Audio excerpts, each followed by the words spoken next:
యోహాను సువార్త 15వ అధ్యాయము. నేను నిజమైన ద్రాక్షావల్లిని, నా తండ్రి వ్యవసాయకుడు. నాలో ఫలింపని ప్రతి తీగెను ఆయన తీసి పారవేయును. ఫలించు ప్రతి తీగె మరి ఎక్కువగా ఫలింపవలెనని దానిలోని పనికిరాని తీగెలను తీసివేయును. నేను మీతో చెప్పిన మాటను బట్టి మీరిప్పుడు పవిత్రులై ఉన్నారు. నా యందు నిలిచియుండుడి, మీ యందు నేనును నిలిచియుందును. తీగె ద్రాక్షావల్లిలో నిలిచి ఉంటేనే గాని తనంతట తానే ఎలాగు ఫలింపదో అలాగే నా యందు నిలిచి ఉంటేనే కానీ మీరును ఫలింపరు. ద్రాక్షవల్లిని నేను, తీగెలు మీరు. ఎవడు నా యందు నిలిచియుండునో, నేను ఎవని యందు నిలిచియుందునో వాడు బహుగా ఫలించును. నాకు వేరుగా ఉండి మీరేమీయూ చేయలేరు.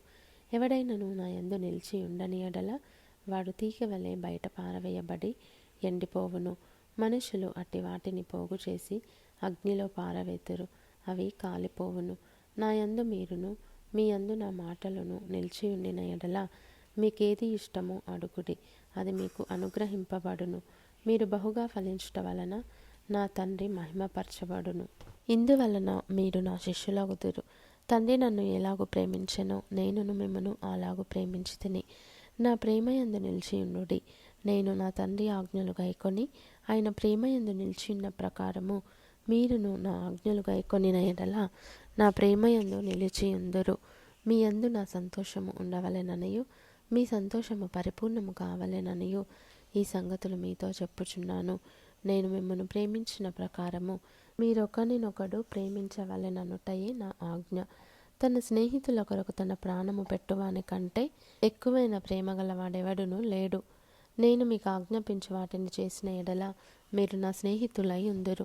దాసుడు తన యజమానుడు చేయు దానిని ఎరుగడు గనుక ఇక మిమ్మును దాసులని పిలవక స్నేహితులని పిలుచుచున్నాను.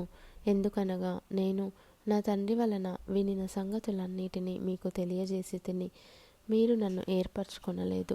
మీరు నా పేరట తండ్రిని ఏమి అడుగుదురో అది ఆయన మీకు అనుగ్రహించున్నట్లు మీరు వెళ్ళి ఫలించుటకును మీ ఫలము నిలిచియుండుటకును నేను మిమ్మల్ని ఏర్పరచుకొని నియమించి తిని, మీరు ఒకరినొకడు ప్రేమింపవలెనని ఈ సంగతులను మీకు ఆజ్ఞాపించుచున్నాను.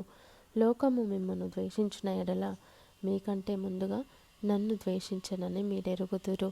మీరు లోక సంబంధులైన ఎడల లోకము తన వారిని స్నేహించును. అయితే మీరు లోక సంబంధులు కారు, నేను మిమ్మల్ని లోకంలో నుండి ఏర్పరచుకొంటిని. అందుచేతనే లోకము మిమ్మును ద్వేషించుచున్నది. దాసుడు తన యజమానుని కంటే గొప్పవాడు కాడని నేను మీతో చెప్పిన మాట జ్ఞాపకం చేసుకొనుడి. లోకులు నన్ను హింసించిన ఎడల మిమ్మును కూడా హింసింతురు. నా మాట గైకొనిన ఎడల మీ మాట కూడా గైకొందురు.